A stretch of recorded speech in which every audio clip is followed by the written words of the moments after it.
Welcome to Supernatural Collaboration Media. We're on location at Iron Rose Customs. The owner Jake heard who today's guests were and had to be a part of it.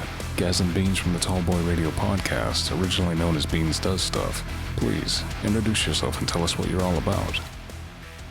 Yeah, evening all, evening the world. I'm Gaz. I'm part of the Tall Boy Radio Podcast, and I was fortunate enough really that Beans asked me to come along for the ride, really. It's sort of Beans' brainchild, and however many years and however many episodes later, we're not looking back, we're looking forward, and I still love it. I still love it every week. We get together, we get to chat about things that we wouldn't normally chat about, and I meet you guys, meet loads of people in the podcast world, so yeah, absolutely love it. Indeed, and I'm Beans, and like you say, it was originally called Beans Does Stuff. I started the podcast after chatting to a couple of friends of mine called Tiddy and Shiner out of Tulsa, Oklahoma. They have their podcast, the Tiddy and Shiner Show. I really enjoyed listening to that, and I thought, do you know what, I'm going to give it a go myself. I did some episodes. I think they're pretty corny when you listen back to them, and then we did one episode where I had Gaz and Andy guest on it, and I thought after I did that episode, I can't go back to just doing it by myself, so I asked Gaz and Andy to jump on board. And it goes back, Gaz and I go way back, to be honest. So we've been friends since we were 16, and we went to college together, aged 18, I think. Yeah. And we had to pick a tertiary study as part of our... We were studying business studies, but we had to... Loosely. Yeah. We were on a course to do business studies. We studied nothing. and we had to choose something different to learn about. So we asked, we didn't want to do any of the regular studies. So could we have a room and could we study parapsychology in our spare time? And they said, yeah. So they gave us a room for 12 months and we wasted those 12 months. Yeah. Did absolutely nothing with it. And then when we left college, we formed Pickford and Dickinson, parapsychologists, investigators / consultants. But my mum quickly put a stop to that business because I put her name and address and telephone number all around the village to contact if anybody wanted any ghost investigating. It was brilliant because we sort of had visions of grandeur, and we said when we were at college, we wanted to do sort of the paranormal and parapsychology, and we never expected them to say yes, you could do it. We just thought they'd brush us off, and they said, yeah, you can do that. We're like, oh shit, we got to do it now, sort of thing. What are we going to do? So and we'd always had a bit of an interest in it anyway. And then these calling cards went up all around our local town, and then about 3 hours later, we had to go back around and collect them all in again because, like I say, Adam's mum's name was all over them. So that put paid to that. But I think really from there, really, it sort of piqued our interests and parapsychology and potentially like the occult and things like that. We sort of got a little bit more into, start to read a bit more, and then your conspiracy theories and all that sort of stuff that are sort of intertwined. And it just became a little bit of a fascination. And then obviously, and we might get into this later in the podcast, I've had, sort of personal experience of sort of paranormal activity as such, which I'm happy to talk about later. So just delving in and enjoying what the topic and what the subject can sort of, what we can learn from it, really, because there's definitely something out there and we don't know what it is, but it'd be interesting just to learn a bit more about it. How many guests on your show would you say were on the paranormal side of things? Oh, I think it's one of our favourite topics to talk about. We like true crime, and we like to talk about, we like to talk about beer as well, but we'll also like to talk about the paranormal. So, I don't know, how many would you say, Gazza? In terms of dedicating sort of episodes, maybe sort of, I don't know, sort of 20 to 30 different people potentially that we've spoken about in terms of sort of paranormal and their experiences. I mean, generally when we have guests on, if they do have a story about it, we'll probably ask them and chat to them, but that might not necessarily be the main topic of the podcast. But in terms of sort of podcasts that we actually label as it's supernatural, I would argue maybe sort of 20 to 30 different guests, and then maybe the odd couple of others where it's just been myself and Beans and then Andy just sort of chatting about our own experiences. Yeah. From the episodes that I've watched, you guys definitely have a good grasp on the paranormal. Everyone has their first experience with the paranormal. Was that the first thing that set the interest, or did the experiences get crazier along the way? I don't know. I had an experience. So I was probably at college at the time, and I had an experience working part-time. So I worked part-time in a place called the Manor House in Alsager. And it's a building that was built around about sometime in the 17th century, and it's now a hotel and restaurant, and it has been for, I don't know, maybe about 40, 50 years, I think, maybe a little bit longer. So I worked as a kitchen porter there, which meant sometimes I was there very, very late at night, and everybody had ghost stories to tell about this woman who'd appeared in the older part of the hotel building. So we were seeing her downstairs in the bar and upstairs in the restaurant, and I never really paid that much attention to it. I thought every hotel, every pub, it's got a ghost story. It's just something they tell to hook people in. And then one night I was working really, really late. All the chefs had gone home, all the waiters had gone home. There was just me and the night porter there. And I was just doing the last few dishes. And you know the restaurant doors, and you push them through. And I heard them go sort of click against each other. And I turned around, and they were there moving. And there's nobody there. I was expecting to see the night porter, and I thought, okay, that's made me feel just a little bit uncomfortable. I'm going to get out of here. And so I thought, I'm going to leave what's left. I'm back in the morning anyway. I'm just going to give it a quick brush and mop. Now, the brush pan was leaning behind the banister at an angle of maybe sort of 20 degrees, couldn't physically fall. And as I reached my hand towards it, it just fell on the ground in front of me. And I was like, fuck that. I am going home. I am not staying here. I didn't even sign out. I didn't care if I got paid for that shift. I was gone. Yeah, and I remember it to this day, and it's putting the hairs up on the back of my neck now just thinking about it. It seems like working in old buildings, lots of experiences happen, and everyone that works there has a story. Did they warn you beforehand, or did you find out on your own that the paranormal was there? No, I mean, everybody sort of told a story. Everybody had this experience of this woman who allegedly worked at the hotel. I didn't really buy that story because it's not been there that long. And I didn't see anything. I didn't see anybody there, but I just felt really, really uncomfortable. As you should. That's an uncomfortable situation. But after that, you still went on to dabble in the paranormal. So you are one of those guys that says, you know what, that's freaky, but I'm gonna go dive into it, so that's cool. How about you, Gaz? What's the most memorable experiences that you can remember when you said to yourself, wow, I want to dabble into this? I mean, I think sort of, growing up, and there'd always be that, you hear that noise, you hear that bump, you see something moving, like, and as Beans just said, you sort of brush it off, really. And I suppose I was always relatively open-minded about the potential of, the sort of the paranormal, sort of something being there, but not sure what it is type thing. And I think it was the experience with, I say with my mum, and then I think from that moment, obviously that's the main one, that's the one that sits with me, that's the one that resonates with me, and then since then I've then become very, very much more open even to actually the possibility and the potential that there is something there, and we need to find out what that is, and we need to understand it a bit more, because I think sometimes the sort of the afterlife and the ghosts and the paranormal stuff, they get a bit of a bad rap, and it's always seen as though they're very benevolent and all of it, and actually that it can't all be like that. So I'm curious to know sort of really where that come from, why it exists, and everything around that. But I think, obviously the one for me was the experience and the interaction I had with my mum. That was the thing that really sat with me. So if you don't mind me asking, did you see the apparition that was your mom, or did you just kind of feel like that's mom? No. It was definitely my mum, and I remember it again vividly. I was in my dream, and I'd always had this.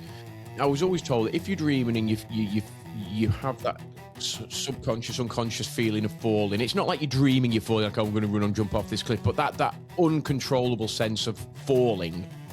I was always sort of told that potentially your heart goes slightly out of rhythm and missing a beat every now and then. And actually, if you feel like you hit the deck, that's effectively you not waking up type thing. So that was playing in my mind. And in my dream, I was playing five-a-side football, so soccer as you guys call it. And I remember dreaming about playing five-a-side football. Then all of a sudden, this great big chasm opened up in the middle of the football pitch, and I had this uncontrollable sense of falling, and I could not shake this sense of falling. And I remember in my dream, and again, whether I was conscious, subconscious, whatever it may be, and I remember trying to shout out mum and dad, and obviously, I couldn't physically shout, and I wanted to wake myself up from this uncontrollable sense of falling, and I couldn't do it. and this went on for, you know, I say a period of time. I don't know genuinely. It could have been, you know, 5 seconds. It could have been 10 seconds. Could have been a minute, 2 minutes. I don't know. But then after a period of time, there was and I sort of did like a bolt of shock. And I looked up and my mum was standing at the end of the bed. And my mum was standing at the end of the bed. She didn't say anything. She was just standing at the end of my bed, so basically looking over me. And there was no, you know, wardrobe. There was no shadow. There was no jacket hanging on a clothes hanger that it could have been misinterpreted. My mum, and I will go on any lie detector test and anything else, I saw my mum standing at the end of the bed. And she didn't say anything. And then I almost again did a double take. And then she went. And I couldn't see her anymore. And then I woke up. And when I woke up, and genuinely I was shivering, I was freezing, I was sweating. All of my pillows, my bed sheets were covered in sweat. And I mean genuinely like wringing wet with sweat. And it shit me up, obviously, as it would, you know. And I think from that moment, I was then very, very much more open to, you know, whatever may be out there type thing. And so I think, obviously, that's the one bit that really resonates with me in terms of my experience and my interaction with it. Yeah, it's crazy what the paranormal can do when you're asleep. Is this the first time that's ever happened? Because there's something called sleep paralysis. Have you ever heard of it? Only sort of briefly again when I was trying to sort of figure out and try to understand what it was. I mean, you know, so yes, I mean, I'm aware of it. I don't profess to sort of be an expert at it, you know, in how it works and what it is, but I have heard of it, yeah. Same here, but paranormal experiences happen all the time, whether it's in sleep paralysis or dreams, but especially in sleep paralysis. I just had somebody on the show, Dee Dee Moonflyer, who experiences it like crazy all through her life. It sounds exactly like that, and since you didn't have it before, it kind of seems like you did have an experience with sleep paralysis. But because of paranormal and your mom's spirit wanting to reach out to you, was this the only time it happened? Yeah. So in terms of that, it was the first time, and actually it's the last time and the only time. And I'm trying to wonder, you know, whether or not why or why at that moment or why then and not since. And the only thing I can really think of, the only thing that I've sort of come to terms with really is almost I'm okay, you know, and she just wanted to be there to let me know that she was okay, if that made sense. And I think that's the only thing that, I say comforts me as such, but I think that's the only explanation I can come to as to why she hasn't been subsequently. You know, maybe she feels as though she doesn't need to now. Where, you know, she's shown herself to me. She's at rest. I'm okay with that. She showed me she was okay, and almost that's it sort of thing. Because I've never seen her subsequently, never seen her since, and hadn't seen her before that. So, yeah, whether that is the case, I don't know. But I think that's what I hold on to at the moment. Yeah, and I think a little bit maybe, you know, I'm still here and I'm okay, but I'll keep an eye on you and I'll check over you and I'm watching over you and I'm gonna, you know, and all of that sort of thing. So I think that's what I hold sort of as to why. Yeah, and as I say, you know, it's obviously very personal to me, and I have a brother. He's sort of a couple of years younger than me, and I've sort of spoken to him about it, and he's never experienced it. He sort of say, I think he's a little bit slightly more closed-minded than I was or am, if that makes sense. And I don't know whether that's why or not, but he's never sort of experienced it, seen my mum as such, or if he has, he hasn't told me about it. So it's strange, really, and I don't really, as I say, I don't really know why then or why at that moment or why not since. But as I said, I think more just you know, it was almost a reassuring. I'm okay, and I'm here, still looking over you, still looking out for you, and I'll be okay, and I'm pretty sure you'll be okay as well. You know, so that's what I certainly take from it. It sounds definitely like it. Before she went upstairs, she came to visit you so you could see her, and she could let you know that everything's okay.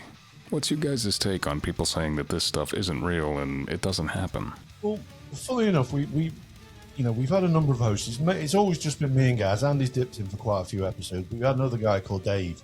Now, Dave is on the other end of the spectrum. Doesn't believe a word of it. But when Gaz has told that story, he doesn't refute it.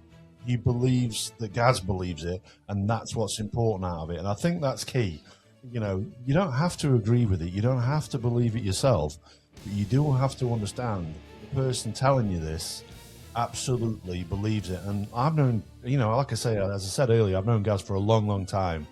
And he's shared that story, well, many times over the last 30 years, and it's never changed once, you know. So if you want to doubt it, you know what I mean? I can tell you a few other stories he's told, and they change daily, okay? So if you want to know how true it is, he's never deviated from those words that he's just shared there, which is why, I mean, I believed him wholeheartedly the first time he told me, and I believed it wholeheartedly that time as well. And why would he make that up? Yeah. Exactly. Yeah. And I think that's and it's strange that Adam mentioned Dave, because I was going to mention him as well and say he's almost like the polar opposite, and I think Andy, our other sort of co-host that's been with us, he's sort of somewhere in the middle, but he would very much go down the route of how lots of other people go down, in terms of almost will try to disprove it to such an extent where we can't disprove it anymore, which then means that it must have happened. So if we saw a curtain flutter or something, we'd be like, oh, whoa, what was that? And Andy'd be like, dude, it's just a draft. Like, let it go. It's nothing. And I think we'd be a little bit more like, no way. And we might be looking for stuff that potentially isn't there, and he would be dismissing stuff that is potentially there, if that makes sense. So he's sort of in the middle, but Dave is completely, no, don't believe it. No, doesn't happen. But I do, as Beans has just said, I do believe that he believes me in saying it, if that makes sense. Yeah. I don't think I'm necessarily like, if I see something, oh, that has to be the paranormal. I think, you know, a bit like Bean's story when, and again, he's told the story about when he worked at the manor and the broom falling over. And again, he's told that story and it doesn't change. It does not change. So that broom falling over can't really be anything else. So you're trying to think about, well, could it be? Could it have been a rat that knocked it? Could it have been a cat that knocked it? Could it have been a draft? Could it have been, and all of a sudden you refute all of those things. So then you have to then come to the conclusion that, oh, well, shit, it could be something, you know. So I think, you know, we're on that. I'm certainly much more open and susceptible, I think, to believing that there is something, because I've had a very personal experience into witnessing something. And I know in my own mind that happened to me and that I've seen that. So therefore, I think I am a bit more open to the potential of other things, if that makes sense. I do believe some people are more receptive to these things anyway, you know, and these are the people who have the experience. Whether that, you know, how exactly works, I don't know. Whether they're a little bit closer to the veil or they can see through it, I don't know. Certainly, you know, I think when we talked, when you guys, I forget whether we talked about it on the show or not, but certainly my wife is very, very receptive. And, you know, I've got a number of stories here that I jotted down that just reminded me of things, but one that just came to me then when you were talking about your grandma and Gaz was talking about his mum. Right, so the first place we ever lived in, Kim and I, together, she does have some really vivid dreams, and she was having this really vivid dream. It was a squeaky wheel, a hospital trolley. It was just flickering as it was moving on the ground. It wasn't properly attached, and it was moving around. And then a grandmother appeared and said, "Wheel is about to come off."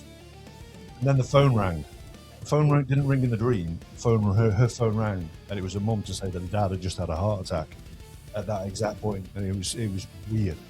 So what about you guys then? So have you, you know, in terms of sort of, have you had sort of very personal experiences and stuff? Obviously, you mentioned something briefly earlier about, you know, you all experiencing something at the same time, but sort of individually, have you experienced anything? For me, absolutely. But for Jake, there's a video of my niece waving at a corner of the house like someone is there. No one else can see it, but she's saying and completely convinced something is there. It seems like there's a strong connection between kids and the paranormal. It's weird then, because you've just sort of reminded me, really, and I never really thought about it before, but we used to say, so I've got sort of two daughters, and when they were much younger, and I mean almost like as a baby sort of type thing, not really newborn, but we would hear like a bit of a creaking in the house, and we just assumed it was like floorboards and so, and we sort of made a bit of a joke, and we used to say, oh, it's Derek, and it was like, who's Derek? Oh, Derek, the dead person type thing, and we used to joke and stuff. But when we were holding him, and I've literally just only really thought about it, but Jenny's my wife, and she would say, like, who are you watching? Because literally, like, my daughters would go like, and all of a sudden they'd be fixated on something, and then they'd almost like their focus, and it was like, and literally we would almost joke about it and go like, well, who are you looking at, sort of thing, and they would literally, it was almost as if they were following somebody, and there was obviously nobody there. And we used to joke about it and basically say, oh, it's Derek, and he's just, he's okay, it's fine, Derek's here, and he's, who's that? Oh, Derek the dead person, it's fine. And literally, you've just reminded me there, mentioning sort of young kids and potentially being more susceptible, but so many occasions where their focus was now not on you, and it was almost as if somebody's walking over your shoulder, and they're literally just like, they would, and you were like, "What?" And literally, I don't know why I haven't thought about that before. That's just come to me. Yeah, because it's not an imaginary friend. They truly see something. Yeah, and I never thought about it before, or literally, and we've had so many people on, and I bet that's probably the first time you've heard that. Maybe what you've told the story never on the podcast. You have, right? Yeah, I remember you told me about it before. I know, if you'd have asked, I could have told you the name. Yeah, exactly. Yeah, so weird. I've never really said it on the podcast, but that's just reminded me then. Yeah, I thought about it just because if I have permission and you're okay with it, I'm going to put that video you sent me of the baby cam, because that orb is crazy. If you could tell us that story to go along with the video, because it's amazing. So basically I sent you guys the video of the orb, and that's the baby cam of Matilda. So this was in this house that we're in right now. And so I was trying to work out the age, and I think she would have been just under 2. So Kim's dad passed away when she was pregnant with my son, and we only had there was 2 baby cams on there, so he must have been born, so it can't have been long after that. And we were sat there and we had the baby cams and we were watching them, and then we just saw this light appear, and I wish I'd filmed it longer than I did, because it went on a hell of a lot longer than that video that I sent you. And this orb was moving around independently, and I know you can think it's a reflection of a light source in there, it's coming off the lens, but there was no moving lights in there. There was a closed blind. It was a baby room, so there wasn't things like we have in there now. She's got sparkly wallpaper, which it could be that. It wasn't any of that. So we watched on there, and Kim and I, you'll hear on there our voices talking about it. And then she stopped filming, and I said, I'm going to go upstairs, and I'm going to see what I see. And I walked into that room, and even though you'll see on the monitor, it says it's 21 degrees Celsius in there. I don't know what that is in Fahrenheit that you guys operate in, but it was absolutely freezing in that room. And I mean freezing. I was shaking. I'm looking around, and I couldn't see a thing. And I came down, and I said to Kim, it's gone. It's not there anymore. He goes, no, it hasn't. It's still there. And I could see it moving around when you were in there as well. And it's like, wow. It spooked me, because her mum talks about seeing orbs and stuff all the time, and I've always thought, whatever, you know what I mean? Her mum's a little bit, likes conspiracy theories, shall we say. And I just, I never really put too much credence in it. But seeing that with my own 2 eyes, that blew my mind. But just to share another similar story that we were just talking about there as well. So the first house that I lived in, when we moved out of there, Matilda was about 9 months old, and we bought it, actually, full enough, I bought it off Gaz's dad at our house. And he had no strange experiences in there. But my wife used to say, when she used to lay down to sleep at night, she really, really struggled to get off to sleep, because voices, you could just hear people, conversations going on in the background, and it was really annoying. And then we moved to the house where we are now, which is a new build. Nobody's ever lived here. And the first night she was here, she said, so nice, the voices have all gone. And that spooked me, because when I used to put my daughter down to bed at night, I'd sit there and I'd tell her a few stories. She wasn't interested in me. Stare off into the corner of the room. And one day we were sat there, and she was, like I say, she was under 9 months old. She just lifted up her hand, started waving to the corner of the room. And I said, listen, I don't know who you are or why you're here, but you need to go now, because I need to get my daughter to sleep. And my daughter just burst into tears, like the thing that she was looking at just vanished. You know what I mean? She was absolutely apoplectic. It was just the weirdest thing. I was like, well, Kim, you're gonna have to be the rest of the bedtime. And you never went in that room since. we moved not long after. Yeah, you're like, fuck this, I'm going. No, yeah, it's somebody she trusted. It'd be crazy if it was an extended family member, but kids and baby monitors, it just seems like they're linked to the paranormal. Whether it's orbs and people say it's dust. If there was dust, there would be tons of dust clouds in this shot. There's just one orb, and it's just slowly circling, like it's watching over. Oh, amen, yeah. I totally believe that, that she'd seen things, you know what I mean? and she was comfortable with it as well. So it certainly wasn't scary. She was, she was familiar with it. Well, Beans and Gaz, thank you so much for coming on. Is there anything that you guys would like to say to the followers out there? I mean, the only thing I'd say is thank you very much for inviting us on. It's an absolute honor. We've done a few podcasts that aren't ours, and it's always a joy to get to talk to other people and not have to do quite as much of the research, but just make a few notes as to what we're going to be talking about. But if you do like other stuff, or you want to give us a listen as well, then Tallboy Radio, have a look for that on your podcast. Yeah, we're pretty much on all of them.